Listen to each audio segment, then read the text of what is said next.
Hello guys, आज आहे day 46 of my 60 days transformation journey. सकाळी उठलो, ब्लॅक कॉफी घेतली. आज थेट जिमला नाही, आधी बाप्पाकडे गेलो.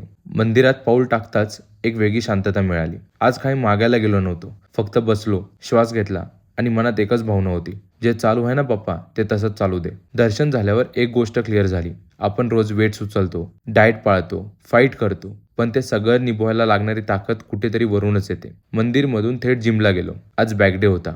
जिममध्ये पोहोचल्यावर एक गोष्ट आठवली. आज जिमची शॉट घरीच राहिली होती. जीन्समध्येच वर्कआउट करायचं ठरवलं. कम्फर्ट कमी पण कमिटमेंट फुल होती आज. वर्कआउट सुरू केला. Seated cable row, close grip lat pull down,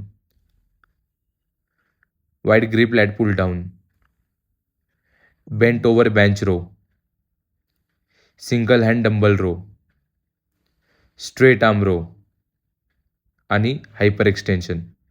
back burn होत होती, पण मन स्टेडी होतं. एक मोमेंट असा आला जिथे वेट्स हेवी वाटत होते.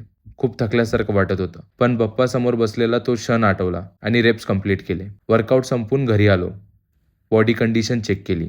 आज उपवास असल्यामुळे ब्रेकफास्ट नाही, लंचला स्वीट पोटॅटो खाल्ला. काम करताना कॉफी हातात होती आणि मन थोडं शांत झालं होतं.